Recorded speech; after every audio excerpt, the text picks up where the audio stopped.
Hello दोस्तों, मैं दिव्या। आज की शुरुआत करती हूँ एक छोटी सी बात से कि सक्सेस का कोई शॉर्टकट नहीं होता। आपको कड़ी मेहनत से ही सफलता प्राप्त होगी। आज के टॉपिक में हम पढ़ेंगे घास के मैदान।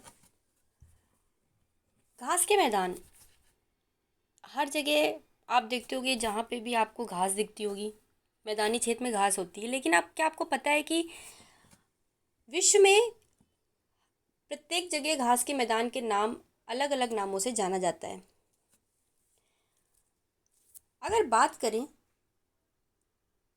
ये पृथ्वी है और ये भूमध्य रेखा है 0 डिग्री। जैसे जैसे हम भूमध्य रेखा से ऊपर की ओर जाते हैं ध्रुवों की तरफ, घास की प्रकृति में अंतर आता रहता है। भूमध्य रेखा पर बड़े बड़े घास के मैदान, खूब बड़ी बड़ी झाड़ियाँ होती हैं। धीमे धीमे ऊपर जाके जब टॉप पे पहुँचते हैं और टुड्रा और टैगा घास के मैदानों को देखते हैं, तो वो बहुत ऐसी लगती है जैसे कि सिर्फ हरियाली है, सिर्फ हरा रंग है, घास के मैदान नहीं है। तो इस तरीके से हमने घास के मैदानों को दो भागों में बांट दिया। पहले उष्णकटिबंधीय घास के मैदान और दूसरे शीतोष्णकटिबंधीय घास के मैदान।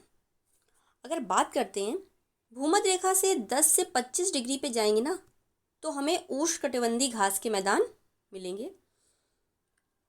उत्तर और दक्षिण, नॉर्थ और साउथ, अगर 10 से 25 डिग्री का हम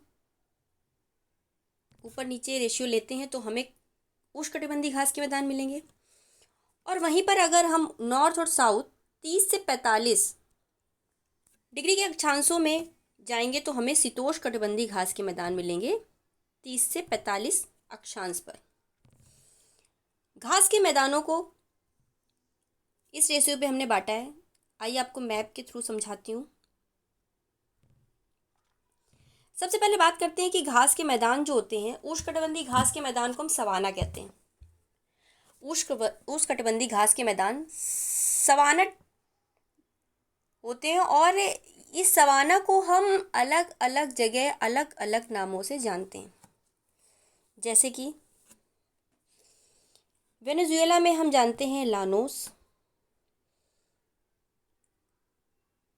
सेल्वास दक्षिण अमेरिका में।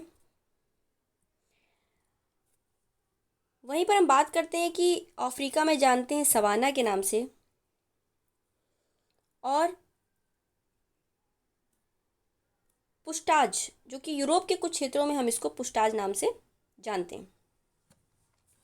तो ये हमारा जो, आप ऐसे इसको अगर डिवाइड करोगे तो आप देखोगे कि 10 से 25 डिग्री अक्षांश के बीच में हमने कौन से उष्णकटिबंधीय घास के मैदान देखे। वहीं पर जो हमारे बहुत ही फेमस घास के मैदान है, पेपर में मोस्टली हर पेपर में घास के मैदान से एक क्वेश्चन जरूर आता है। जैसे कि स्टेपी, यूरोप और एशिया में ये शीतोष्णकटिबंधीय घास के मैदान है। स्टेपी को हम यूरोप और एशिया में स्टेपी कहते हैं, वही घास के मैदान। वहीं हम बात करें अमेरिका में तो इसको हम बोलते हैं पेरी। आपको पता है कि पेरी को ही हम बोलते हैं अमेरिका में रोटी के कटोरा। वहीं बात करें, इसको हम ब्राज़ील में कैंपास कहते हैं। ब्राज़ील में है तो उरुग्वे का भी थोड़ा सा जो स्थान है वो कवर करती है, ठीक है। लेकिन जो पंपास होती है वो हमारी उष्णकटिबंधीय होती है, अर्जेंटीना और उरुग्वे में, ठीक है। हम अफ्रीका में वेल्स कहते हैं और ऑस्ट्रेलिया में इसको डाउन्स कहते हैं। तो आप ये मैप का स्क्रीनशॉट लीजिए और इसको देखती रहिए, आपको याद रहेगा। मैंने बोला था ना कि ऊपर जो ध्रुवों के करीब जो जगह है वहाँ टुंड्रा घास के मैदान पाए जाते हैं। बात करते हैं कि मैंने आपको अभी बताया घास के मैदान और महाद्वीप कहाँ पे क्या नाम होता है। तो लानोस दक्षिण अमेरिका हम देख चुके हैं, स्टेपीज यूरेशिया ये भी हम देख चुके हैं, पेरी उत्तरी अमेरिका, वेल्ट दक्षिण अफ्रीका, कंपास दक्षिण पूर्व ब्राज़ील। ये आप याद रखिएगा कि दक्षिण और पूर्व ब्राज़ील में होता है। Pampas Argentina, Brazil, Uruguay. Selvas Amazon basin, Selvas कहाँ पाए जाते हैं, अमेजन बेसिन। अमेजन बेसिन क्योंकि दक्षिण अमेरिका में अमेजन एक सबसे बड़ा अपवाह तंत्र लेकर बहती है। तो वहाँ के जो बेसिन होता है, उसका जो क्षेत्र होता है, उसको बोलते हैं अमेजन बेसिन, मतलब अमेजन का बेसिन। बात करते हैं कुछ महत्वपूर्ण पॉइंट में कि ऑस्ट्रेलिया में पाए जाने वाला शीतोष्णकटिबंधीय घास का मैदान मैंने आपको बताया, डाउन्स बोलते हैं। सवाना घास मैदान मुख्यतः फैले हैं पूर्वी अफ्रीका में। जो सवाना घास के मैदान है, इसमें इतने बड़ी बड़ी घासें होती हैं कि इसमें कहते हैं हाथी भी छुप जाता है, इतनी बड़ी घासें होती हैं। तो ये सवाना घास के जो मैदान है, ये हमारे पूर्वी अफ्रीका में पाए जाते हैं। आपको बताया मैंने शीतोष्णकटिबंधीय घास के मैदान कौन कौन से होते हैं, prairies, pampas, veld, steppes, downs, ये सब हमारे शीतोष्णकटिबंधीय घास के मैदान हैं। ओनिको बेसिन हम बोलते हैं वेनेजुएला और कोलंबिया, ठीक, मतलब जो भी नदियाँ जहाँ से गुजरती हैं उसके आसपास एक बेसिन बना देती हैं, एक ऐसी जगह बना देती हैं जिस उस नदी के नाम से ही जानते हैं। ओर्निको नदी है जहाँ पे वेनेजुएला कोलंबिया में बहती है, उसी को बोलते हैं Orinoco basin. Brazil, Belize, Honduras के अतिरिक्त भारत के दक्षिण भाग में पाए जाने वाले घास के मैदान सवाना घास के मैदान कहलाते हैं। मैंने आपको वहाँ बताया था कि जो उष्णकटिबंधीय घास के मैदान होते हैं ना, ये प्रॉपर इनको सवाना घास के मैदान ही बोलते हैं, लेकिन बस इनके नाम अलग अलग जगह अलग अलग रख दिए गए हैं।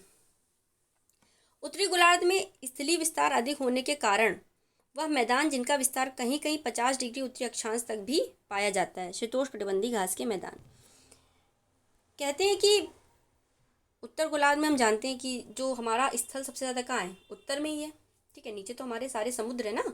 तो उत्तर में जो हमारा स्थलीय आकार के कारण ये जो शीतोष्णकटिबंधीय मैदान है ना, ये 50 डिग्री उत्तरी अक्षांश तक भी पाए जाते हैं, काफ़ी ऊपर तक हम पाते हैं जहाँ जहाँ तक हम इनको देखते हैं। तो एक बार ओवरव्यू में दे देती हूँ, ठीक है। सबसे पहले मैंने बताया घास के मैदान क्या होते हैं कि भूमध्य रेखा से ऊपर और उत्तरी और दक्षिण अक्षांश में जाने पर ध्रुवों की ओर घास के मैदान की जो प्रकृति है वो जगह जगह बदलती रहती है। दो तरह के होते हैं, उष्णकटिबंधीय, शीतोष्णकटिबंधीय। दूसरे में हमने पढ़ा कि कहाँ पे कौन से पाए जाते हैं। तो शीतोष्णकटिबंधीय मैदान और उष्णकटिबंधीय मैदान आप इसमें देखिए, downs Australia, velds Africa, campos pampas दक्षिण अमेरिका, पेरीज अमेरिका और स्टेपीज यूरेशिया और एशिया, यूरेशिया मतलब यूरोप और एशिया। वहीं पुष्टाज भी यूरोप के क्षेत्रों में पाया जाता है, सवाना अफ्रीका में पाया जाता है, ठीक है। फिर हमने पढ़ा कहाँ पे क्या पाए जाते हैं, तो लानोज दक्षिण अमेरिका के वेनेजुएला में पाया जाता है, स्टेपीज यूरेशिया में, पेरीज उत्तर अमेरिका, वेल्स अफ्रीका, कैंपास दक्षिण पूर्व Brazil, pampas Argentina, Brazil, Uruguay और सेवास अमेजन बेसिन। एक महत्वपूर्ण पॉइंट है कि ऑस्ट्रेलिया में क्या बोलते हैं, डाउन सवाना घास के मैदान पूर्वी अफ्रीका में पाए जाते हैं। शीतोष्णकटिबंधीय घास के मैदान कौन कौन से हैं, prairies, pampas, velds, steppes, downs. Orinoco basin में सवाना घास के मैदान पाए जाते हैं, Orinoco basin Brazil, Belize, Honduras और दक्षिण भारत के कुछ जगहों पर। उत्तरी गोलार्ध स्थलीय विस्तार अधिक होने के कारण जो शीतोष्णकटिबंधीय मैदान है वो 50 डिग्री उत्तरी अक्षांश तक चले गए। ये मैंने घास का मैदान कवर किया, जो प्री के लिए बहुत ही महत्वपूर्ण है, इससे एक क्वेश्चन ज़रूर आता है। हमारी ये जो वीडियो की सीरीज़ चल रही है ये BEO और ROARO को समर्पित है। आपको अगर ये वीडियो अच्छा लगा हो तो इसे लाइक करिए और कमेंट सेक्शन में ज़रूर लिखिए कि आपको ये कैसा लगा। आप हमसे जुड़े रहिए और आप मुझे सब्सक्राइब कर लें ताकि मेरे वीडियो आप तक पहुँचे और आप अपना पढ़ सकें। चलिए, थैंक यू।